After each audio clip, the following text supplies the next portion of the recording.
ATA Animation Studio taqdim etadi. Al-Azhar Islom tadqiqot akademiyasi qoshidagi tarjima tadqiqot markazining diniy va tarixiy nazorati ostida ishlangan. Allohning habibi Muhammad sallallohu alayhi va sallamning siratlari asosida.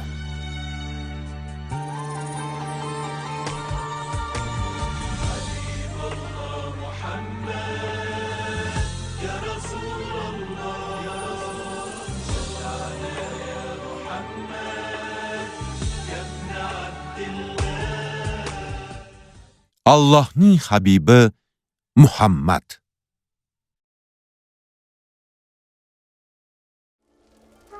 Ikkinchi fasl, 7-qism. Rasululloh sallallohu alayhi va sallamga Mauna qudug'i oldida bo'lgan voqealar xabari yetib keldi. Juda ham qattiq xafa bo'ldilar. Ularning o'lganlari haqida xabar berib shunday dedilar: Do'stlaringiz qatl qilindi. Ular Robbilariga duo qilib shunday deyishdi: Ey Robbimiz, bizning holatimizni, biz sendan rozi bo'lganimizni va sen ham bizdan rozi bo'lganing xabarini do'stlarimizga yetkaz. Alloh taolo esa bu xabarni yetkazdi. Shuncha yo'l yurdik. Hali ham Rasululloh sallallohu alayhi va sallam Najd ahliga yuborgan qorilarning birorta izini topolmadik. Balki allaqachon Najdga yetib borib, topshiriqni bajarib yana orqaga qaytishayotgandir. Qara. Biror ko'ngilsiz hodisa ro'y bergan shekilli. Ana ular yomon xabar darakchilari. Yur, nima bo'lganini bilaylikchi. Qani ketdik.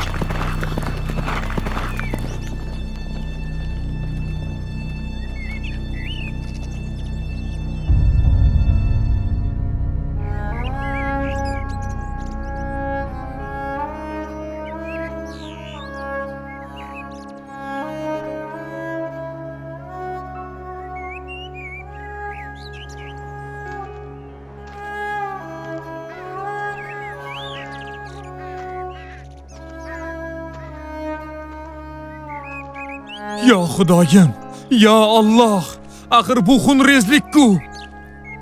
Ey Xudoyim, xoinlarcha qatl qilishibdi. Endi nima qilamiz? Qani ketdik. Madinaga borib, Rasulullohga bo'lgan voqeani aytib beramiz. Allohga qasamki, musulmon shahidlarning o'chini olmagunimcha bu yerdan ketmayman.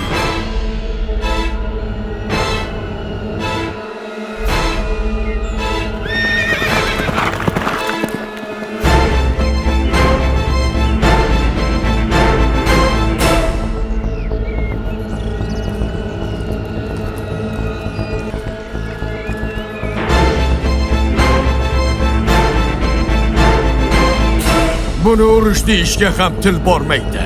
Shunchaki sayohat qilib keldik. O'zi ham o'lim ularni quchoq ochib kutib oldi-da. Muhammadning oldiga qaytib boradigan birortasi qolmadi. Ey qotillar! Qasamki shahidlarning qoni behuda to'kilishiga yo'l qo'ymayman.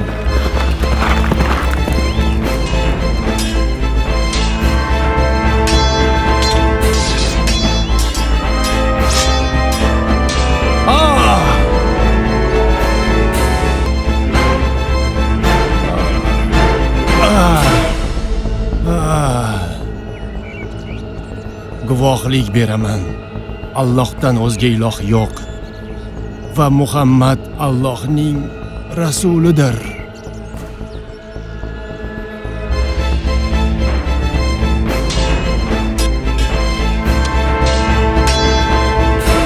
Uni o'ldirmanglar. O'ldirmanglar. Uni mening uyimga olib kiring.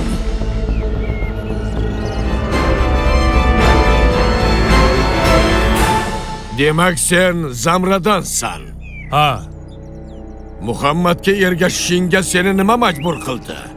Seni ishing bo'lmasin. Dov yurakliging menga yoqdi. Meni o'ldiradi deb o'ylayapsanmi? Meni ruhim yaratgan zotning qo'lida. Yaxshi. Seni ozod qilib qo'yib yuboraman. Nima? Nega bunday qilmoqchisan? Onamning bo'ynida bir jon qarz bor edi. O'shaning evaziga seni ozod qilaman. Keyin men Zamra ahliga nisbatan chek saqlamayman. Hatto Muhammadga ergashganlardan bo'lsang ham. Bor. Ketishing mumkin.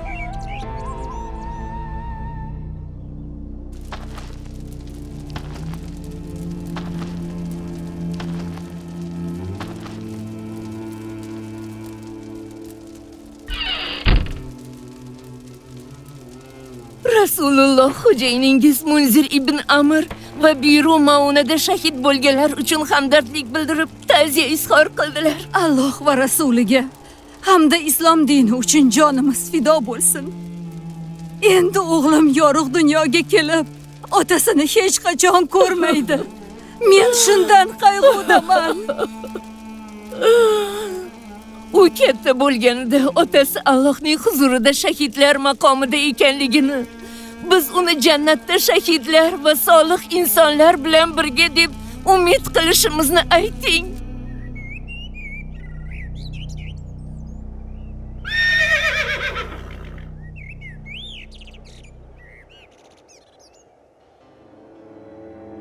Hoy odam, bu yerda nima qilyapsan? Bu yer Bani Omirga qarashli. Menda nima ishingiz bor? Biz Bani Omirdanmiz. Sen bu yerlikka o'xshamaysan? Allohga qasamki, musulmon shahidlarining o'chini olmaguncha bu yerdan ketmayman.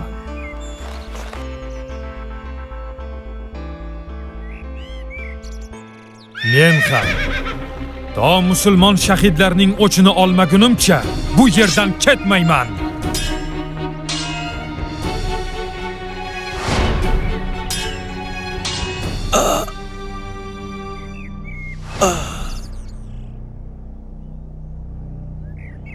Amr ibn Umayya Bani Omirlik ikki kishini o'ldirgandan so'ng ortiga qaytdi.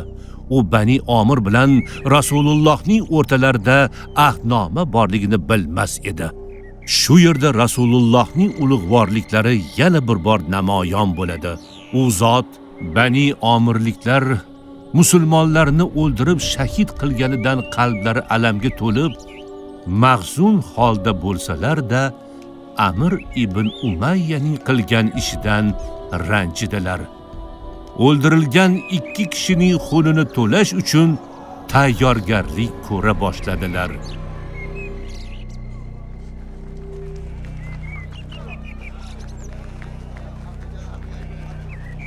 Meni ma'zur tuting ey Allohning rasuli.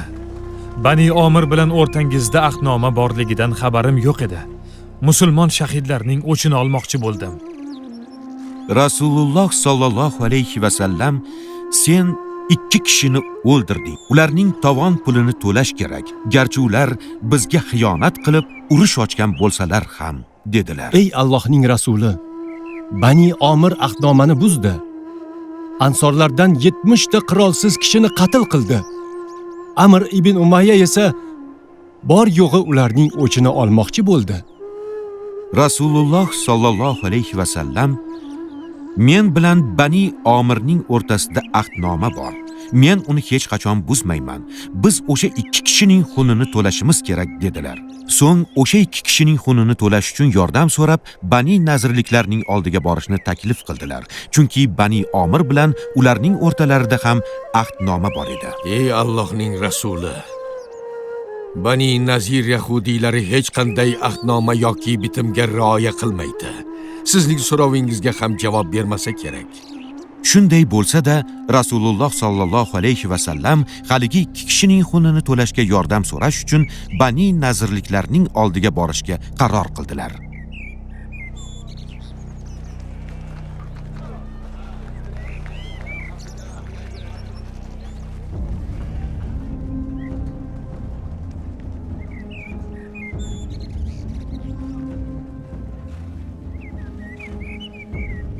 Muhammad ibn Abdulloh kelibdi.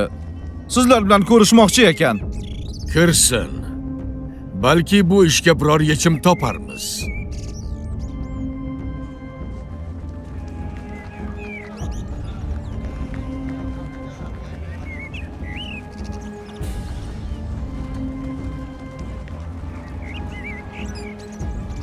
Rasulullohni Bani Nazirliklar bilan yolg'iz qoldirmasligimiz kerak edi. Lekin u zot sallallohu alayhi va sallam bir o'zim boraman deb turib oldilar. Ozgina kutib turamiz. Keyin oldilariga boramiz.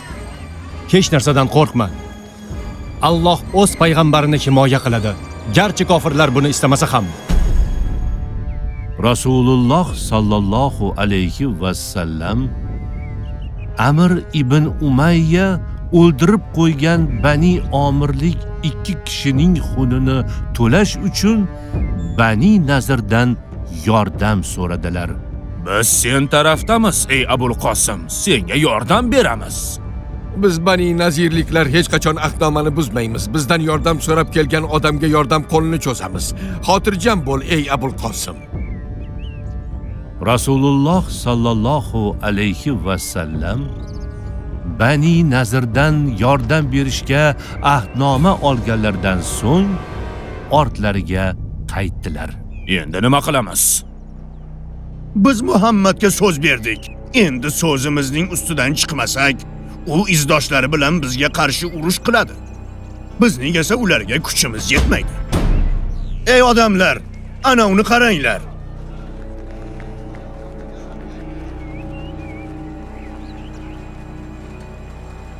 Muhammad uyning devori tagida biroz dam olib o'tiribdi. Xo'sh, nima qilsak bo'ladi?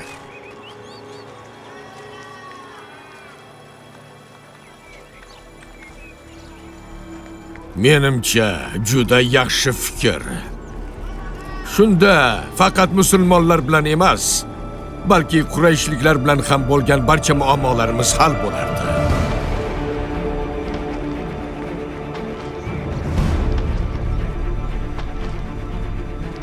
Tezroq bo'l ey Amr ibn Jahsh.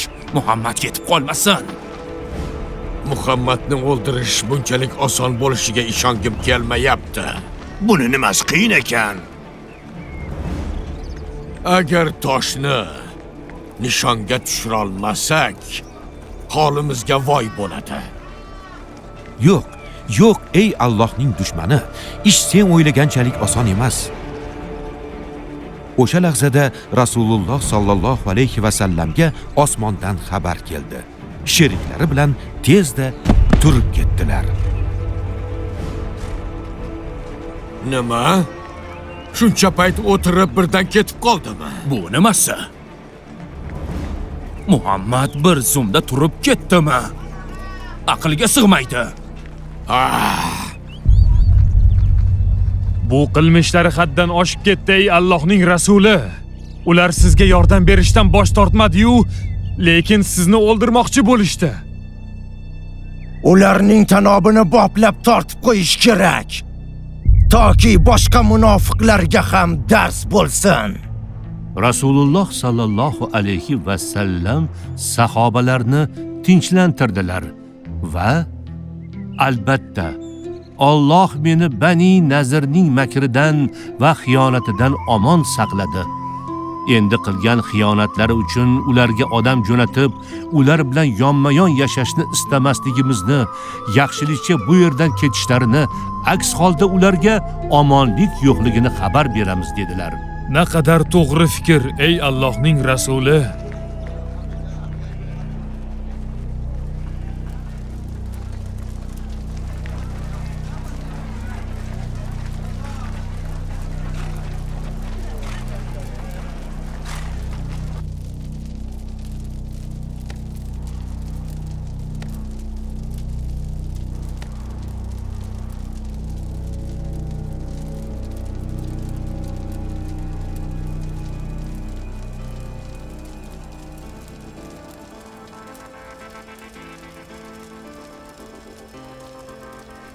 Xayrli kech ey Madinaning sayyidi Abdulloh ibn Ubay ibn Salul. Nega kech qolding?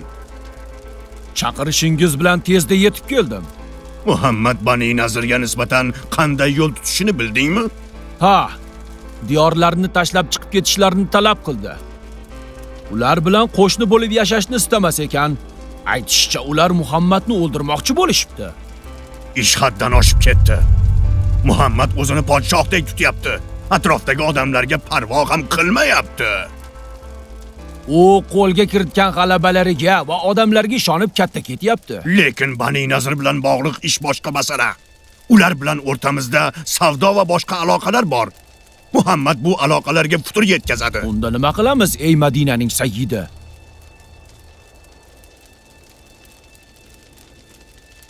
Bani Nazirning oldiga boraman. Ularni qo'llab-quvvatlab yordam beraman. Men ular bilan birga ekanman. Muhammad ularga qarshi chiqqani jur'at qila olmaydi. Avval zafar quchgan bo'lsa, bu gal mag'lub bo'ladi. Bismillah.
Mehribon va rahimli Allohning nomi bilan boshlayman.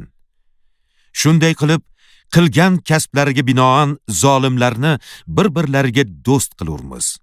Ey jin va ins jamoalari, sizlarga o'zingizdan bo'lgan payg'ambarlar kelib, oyatlarimni sizga aytib bermadilarmi? Sizlarni ushbu kuningizga duchor bo'lishingiz haqida ogohlantirmadilarmi der. Ular o'zimizga qarshi guvohlik berdik derlar. Ular hayotini dunyo g'ururga ketkazdi va o'zlariga qarshi kofir bo'lganlarni aytib guvohlik berdilar. An'om surasi 129-130 oyatlar. Film islom.uz portali buyurtmasiga binoan o'zbek tiliga o'girildi. Tarjimonlar: Olimxon Qodirov, Muslima Qodirova. Ilmiy muharrir Abdulazim Ziyovuddin. Dublajda artistlardan Mahmud Ismoilov, Boyir Xolmirzayev, Barno Qodirova, Laziza Azizzoda, Azizxon Latipov, Abdujabbor Fayziyev, Ahror Alijonov, Baxtiyor Yusupov, Ixtiyor Otajonov, Yorqin Ernazarov, Behzod Muhammadkarimov ovoz berishdi. Dublaj rejissyori Ulug'bek Shoynazarov. Ovoz rejissyori Bahrom Mamedov. Rejissyor assistenti Davron Madiyorov. Ma'mur Abror Yahyoyev. Prodyuser Abduvohid Sattiyev. Ijodiy guruh rahbari Ismoil Muhammad Sodiq. Filmda Shayx Muhammad Sodiq Muhammad Yusuf hazratlarining Qur'oni Karim va o'zbek tilidagi ma'nolar tarjimasi kitobidan foydalanildi. 2-fasl 7-qism tugadi.